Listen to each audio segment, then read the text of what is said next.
들을 거 있는 방송 진중한 채널 이병훈 사장 TV 오늘 아침 9시에도 여러분들 찾아뵙겠습니다. 안녕하세요. 맥모닝 굿모닝. 네 여러분들 반갑습니다.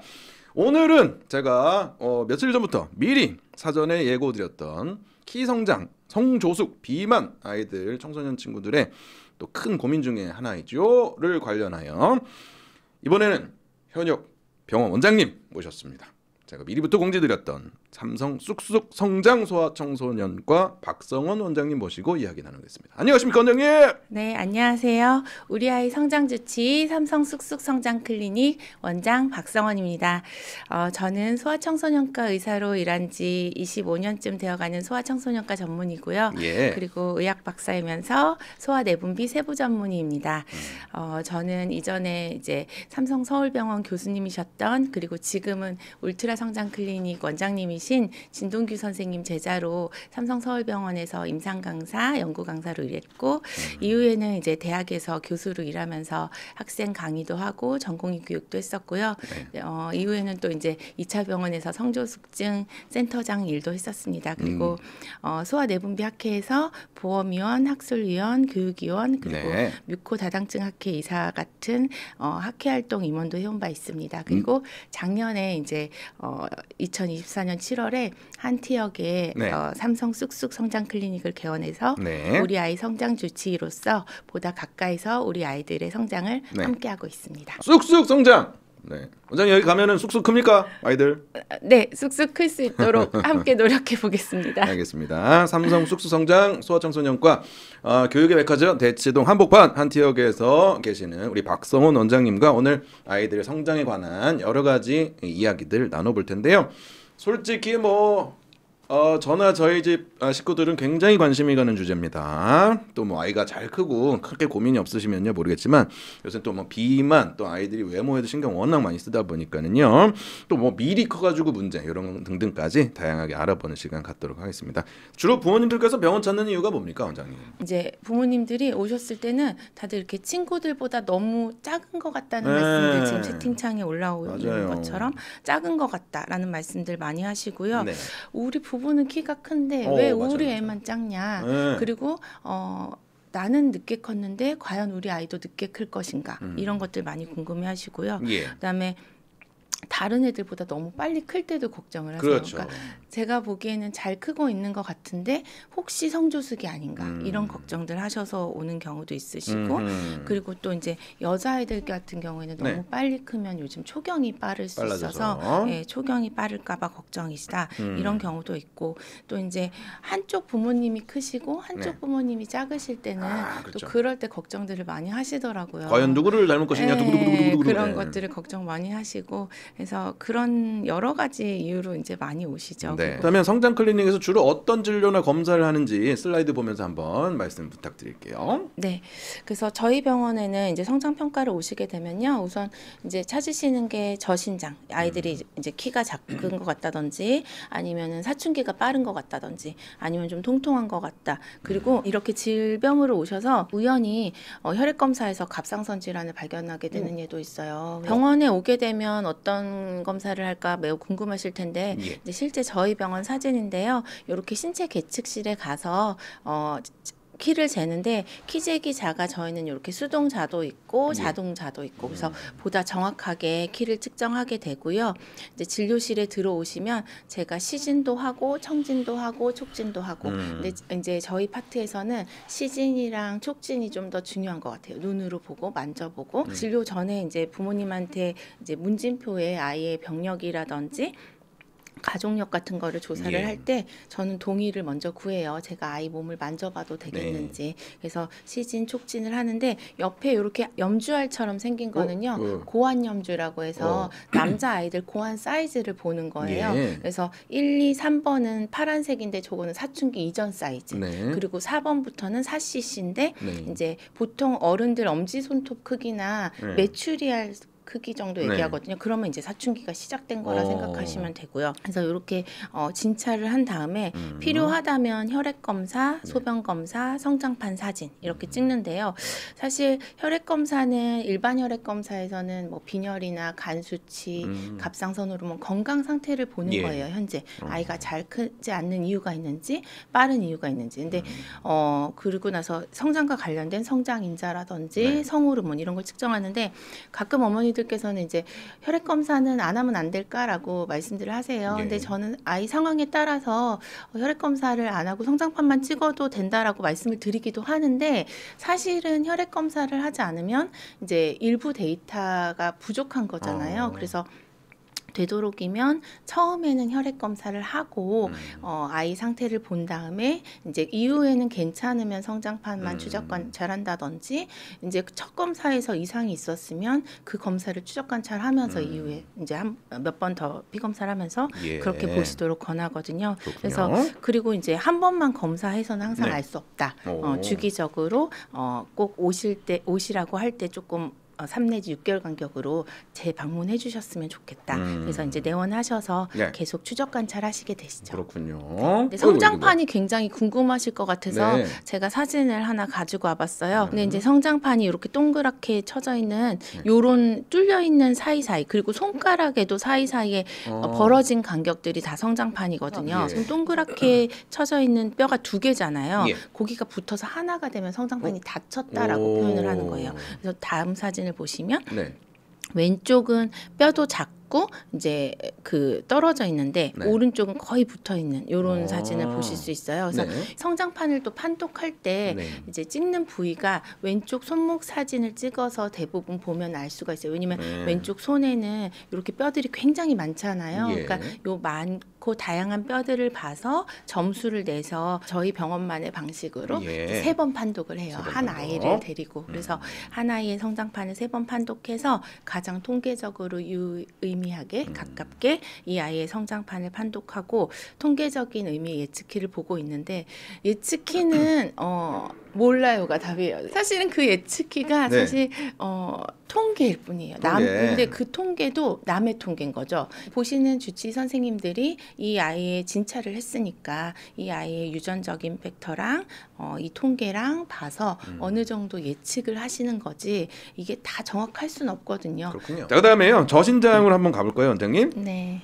실제로 의학적으로 저신장은 이렇게 같은 성별, 같은 연령 대비 예. 3% 미만일 때, 그러니까 1, 2번에 해당할 때 네. 얘기를 하는 거고요. 이 그래프는 이제 어떤 거죠?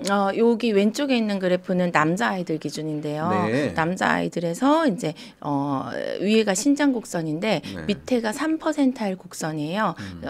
연령 대비해서 찍어봤을 때 네. 3번 미만일 때. 그래서 1, 2번에 해당하는 아이들은 저신장증을 의심해야 되는데 이 저신장증에 해당하는 아이들이 예. 이제 성장 호르몬 결핍이 사실은 의심되는 애들이거든요. 네. 그래서 이런 아이들이 오면 성장 호르몬 유발 검사가 필요할 수 있어요. 성장 호르몬 치료는 어떻게 작용되고 어떤 아이들한테 언제까지 치료해야 되는지 이것도 좀 한번 알아볼까요? 네. 성장 호르몬 치료는 말씀드린 것처럼 이제 아까 말씀드린 여러 질환이나 아니면은 해당하는 아이들한테 매일매일 자가로 집에서 주사를 맞아요. 네. 이제 밤에 잠에 자기 전에 주사를 맞는데 자기 전에 주사를 맞는 이유는 이제 그림에서 보시는 것처럼 성장 호르몬이 나왔다 들어갔다 하는데 운동할 때 나오고 네. 그다음에 잠들었을 때 휙 나온단 말이에요. 네. 그래서 잠들었을 때 성장 호르몬의 일중 농도가 가장 높아요. 어. 자기 전에 맞는 것은 마치 내 몸에서 나오는 것처럼 생리적으로 내 몸에서 나오는 거랑 예. 잘 맞춰주기 위해서 자기 전에 매일 주사로 맞고요. 아하. 이렇게 자기 전에 주사로 매일매일 주사를 맞았을 때 이제 최소한 2년 이상 했을 때 통계적으로 유의미하게 키가 클 수 있는데 만약에 우리 아이가 성장 호르몬 결핍증이나 질환에 의해서 성장 호르몬을 맞는 거라면 그 친구들은 성장 호르몬이 부족한 아이들이고 성장 호르몬이 단순히 키를 키우는 호르몬만이 아니고요. 대사 호르몬이에요. 네. 그래서 근육에 가서 대사를 해서 근육도 늘리고 지방 분해도 하고 네. 그래서 몸에 꼭 필요한 호르몬이기 때문에 그런 친구들은 계속 주사를 맞고 성장판이 닫힐 때까지 성인이 돼서도 내 몸에서 일정 이제 소화기 때처럼 많이 나올 필요는 없지만 적은 양이라도 분비가 안 된다면 네. 이제 성인 용량으로 맞을 필요가 있을 수도 있어요. 단순히 키를 키우기 위해서 지금 맞고 있다. 이런 친구들은 이제 뭐 2년에서 4년 정도 선생님이랑 상의하셔서 하는데 되도록이면 사춘기 이전에 시작하면 더 효과가 좋고요. 네. 또 성장판이 많이 열려 있을 때 하면 좋고 항상 얘기하지만 단순히 키를 키우기 위한 목적으로 아이가 성장 호르몬 수치가 정상인데 그리고 예측 키도 사실은 평균 범위에 들어가는데 더 키울 목적으로 하는 거는 네. 굉장히 주의하셔서 이제 신중하게 결정하셔야 되는 문제기는 해요. 부작용은 없을까요, 원장님? 부작용이 있을 수 있어요. 우선은 주사니까요. 네. 매일 물론 바늘이 예방주사 바늘처럼 크거나 이런 바늘이 아니고요. 굉장히 짧고 얇은 바늘이고 이제 어머니들 혹시 싹센다 해보신 분이 있으신지 모르겠는데 싹센다 펜처럼 네. 얇은 바늘이고요. 그래서 그렇지만 어쨌든 매일매일 자가로 주사를 이제 팔, 다리, 엉덩이, 배에 돌아가면서 맞다 보니까 네. 주사 맞는 부위가 빨개질 수도 있고 약이 들어가자마자 주사 부위에 이제 알레르기 두드러기 네. 반응도 생길 수 있고, 근데 그런 반응은 국소 부작용이고 네. 이제 일시적인 거지만 이게 성장 호르몬이 수분을 조금 저류시킬 수 있어요. 몸에 수분과 나트륨 대사에 영향을 줘서 약간 몸이 붓게 하는 거죠. 일시적으로 눈에 보이는 이렇게 땡땡 붓는 게 아니라 네. 아이들이 이제 마치 라면 먹고 자고 일어난 것처럼 약간 붓는 느낌. 그리고 어떤 좀 예민한 친구들은 실내화를 신었는데 약간 뻑뻑해요 이런 얘기 하기도 하고요. 어머니들이 보시기에는 쌍꺼풀이 약간 풀렸어요. 이렇게 부어서. 근데 그 정도도 굉장히 드물고요. 예. 이제 아이들이 대부분 느끼지는 못하는데 만약에 이 수분 정체가 뇌로 가서 뇌압이 상승하면 네. 약간 두통이 생길 수 있죠. 이런 게 첫 1, 2주에 생기면 예. 용량을 조절하거나 하면은 좋아지고 그렇지 않더라도 좀 이제 좀 적응해서 좋아지는 경우가 많고요. 뭐 어쨌든 그 성장 호르몬 주사를 맞아서 키를 키울 때 뭐 다른 질환이 또 발생할 우려 같은 건 없는 건가요? 장기 데이터에서 이제 안정성이 충분하게 검증이 되기는 했어요. 근데 그러나? 많은 분들이 이제 우리 애들이 잘 키우려고 주사를 맞았는데 만성 질환을 일으키지 않을까 이런 걱정들이 많기는 하시거든요. 근데 성장 호르몬은요 사실 질환에 따라서 투여하는 용량이 다르고요. 네. 또 그렇기 때문에 그 용량을 준수해서 치료를 하면 부작용 발생 확률이 낮은 걸로 알려져 있고 예. 이미 장기적인 안전성도 확립이 돼 있습니다. 그리고 알겠습니다. 특발성 저신장증 같은 경우에도 이미 성장 호르몬 치료 효과랑 안정성이 예. 확립이 돼 있기 때문에 치료를 하시게 된다면 이제 하시게 되는 상황에서 주治선생님이랑 잘 상의하셔서 알겠습니다. 결정을 하시면 되겠습니다. 자, 저신장 관련해서 이제 언제 어떤 상황 아까 이제 많이 앞에서 말씀 주신 것 같고요. 네. 주로 가급적이면 이제 초등학교 입학 시점 즈음을 네. 권장하셨고 아이에 따라서는 뭐 6개월에서 1년 뭐 또는 2에서 4년 등등 네. 말씀 주신 것 같으니까요. 더 구체적인 건 측정해 보시고 병원에서 정확하게 선생님 진료를 받으시면 되겠습니다. 삼성 쑥쑥 맞죠? 네. 성장 소아 청소년과 박성원 원장님과 네. 함께 하고 있습니다. 성조숙증 이야기 좀 하겠습니다. 원인이 뭔가요, 원장님? 성조숙증 원인 다양하죠. 성조숙증의 다양한 원인이 원인은 있는데요. 제가 정리를 조금 해왔는데요. 우선 유전적인 요인이 있고요. 그러니까 부모님 중에 어느 분이라도 빠르셨다면 성조숙이 올 수 있고 또 이제 질환에 의해서도 그럴 수 있어요. 예. 난소의 낭종, 대뇌 병변 그리고 아이들이 이제 잠이 부족하거나 운동이 부족해서 비만한 경우, 스트레스. 최근에는 환경 호르몬 영향도 이제 대두되고 있거든요. 그래서 네. 다양한 다양한 원인에 의해서 성조숙증이 올 수 있는데 저희가 병원에서 얘기하는 거는 뇌하수체 호르몬샘이 활성화돼서 이제 중추에서 그 난소나 고환을 자극해서 네. 성호르몬이 활성화되는 중추성 성조숙증을 진단하고 치료를 하고 있습니다. 여러 가지 원인들이 있는데요. 증상은 뭡니까, 원장님? 남자아이들은 만 9세 미만에서 2차 성징, 그러니까 고환이 9세 미만에? 커지는 거거든요. 근데 사실 남자아이들 고환이 커지는 거를 엄마들이 자꾸 체크하시진 않잖아요. 그래서 보기가 어렵고 보통 남자아이들은 엄마들이 수염이 나는 것 같다. 머리 냄새가 난다. 이렇게 오시는데 그럴 때는 이미 고환이 커져 있는 경우도 있어요. 그래서 근데 어쨌든 만 9세 전에 고환이 4cc 이상 커졌을 때 그럴 때 이제 성조숙증을 의심하게 되고 네. 여자아이들은 만 8세 전에 가슴이 발달할 때 그래서 애기인데. 엄마들이 보통 이제 여자아이들은 이제 샤워를 많이 목욕을 시켜주시잖아요. 예. 아니면 여자아이들은 여자아이들은 좀 자기가 만져지거나 스치면 아파서 말을 하기도 하니까요. 만 8세 전에 증상이 있을 때 네. 그리고 각각 남자는 이제 증상은 만 9세, 만 8세 전에 있지만 진단은 만 10살, 만 9세 전에 됐을 때 네. 이제 치료를 급여가 돼서 치료를 할 수가 있어요. 이거 급여 사항이군요. 네. 치료 방법이나 뭐 치료가 키 성장에도 도움을 어떤 식으로 주는지 이런 것도 이제 준비하셨죠? 네, 진단이 되면은 네. 주사 이제 병원 이거 성장 호르몬은 집에서 매일매일 자가로 주사를 맞는 거잖아요. 네. 엄마가 해주시던지 아니면 아이가 직접 하는데 이제 성조숙증 주사는 병원에 와서 주사를 맞거든요. 예방 주사 맞듯이 팔이나 엉덩이에 주사를 맞고요. 한 달에 한 번 혹은 3개월에 한 번, 요즘은 6개월에 한 번 맞는 주사도 있어요. 그래서 간격을 두고 주사를 맞게 되고요. 일반적으로 이제 뼈 나이 기준으로, 그러니까 고령령 기준 여자아이들은 12세, 남자아이들은 13세까지 치료를 하는데 이게 또 개인차가 있어서 예. 아이의 키와 고령령 그리고 보험 기준은 여자아이들이 만 12세 직전까지, 남자아이들은 만 13세 직전까지거든요. 예. 그래서 보험 기준 등을 다 고려해서 아이 개인에게 맞춰서 이제 기간을 정하게 됩니다. 성조숙적으로 질문이 나오기 시작합니다. 고기 많이 먹이거나 여드름 전용 화장품 쓰면은 조숙증 걸린다고. 병원에서 베이비 화장품 쓰라는데 이거는 또 무슨 얘기입니까? 아마 그 여드름 전용 화장품이 티트리 오일 성분이 들어가 있어서 네. 그런 말씀을 하신 것 같은데, 티트리 오일이 진정 효과가 있어서 예. 여드름이나 이런 데 쓰이거든요.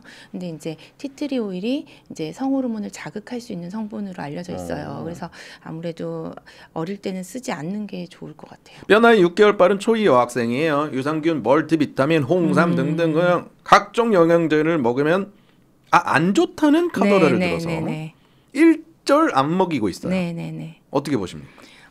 저도요, 영양이 과한 거는 추천하지 않거든요. 왜냐면 영양이 과하면 오히려 조숙해질 수 있는 경향이 생길 수 있어요. 그래서 영양이 과한 건 권하지 않고, 만약에 꼭 먹이고 싶으시면 비타민 D는 뼈의 길이 성장을 도와요. 물론 칼슘, 그러면 이제 어머니들 칼슘은요, 또 뭐는요, 이렇게 물어보시는데, 비타민 D는 뼈의 길이 성장을 돕는데 이제 칼슘이랑 같이 먹으면 시너지가 나긴 하거든요. 우유를 한 잔 마시면 칼슘을 흡수할 수 있어요. 그래서 우유를 하루에 2잔에서 3잔 정도, 600 이상 마셔도 이제 자멸 반응이 생기고 보이지 않는 이제 장출혈이 생겨서 빈혈이 생길 수 있다. 이러니까 600cc 이상도 안 되고 한 600 정도까지 우유, 그리고 비타민 D랑 같이 이렇게. 제가 부모님들한테 말씀드리고 싶은 건 이제 항상 기본과 원칙이 중요한 것 같아요. 원칙. 네, 그래서 성장의 기본 원칙을 잘 지킬 수 있도록 어머님들께서 아이들과 함께 노력을 해주셨으면 좋겠습니다. 그래서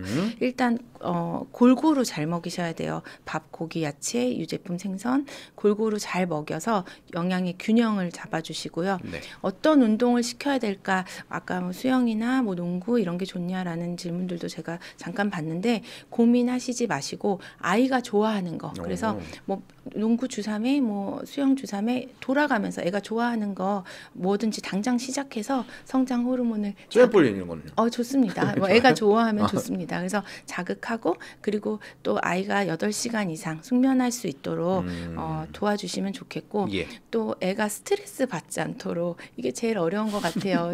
부모님이시잖아요. 엄마잖아요. 네. 엄마고 아빠시니까 아이한테 사랑 많이 주시고 늘 도와주셨으면 좋겠고, 아까 말씀드린 것처럼 영유아 검진 해보시고, 또 가보시라고 하면 소아내분비 선생님 만나셔서 이렇게 진료를 받으시는 걸 추천을 합니다. 특히 여자아이들은 가슴 발달이나 남자아이들은 고환이 커지기 전에 한번 상담을 해보시면 좋겠고, 초등 전에 또 한번 보시는 것도 추천을 합니다. 박선 선생님 정말 말씀도 잘하시고 아름다우시네요 라는 채팅을 끝으로 오늘 방송 마무리하겠습니다. 선생님 수고 많으셨습니다. 네, 감사합니다. 감사합니다.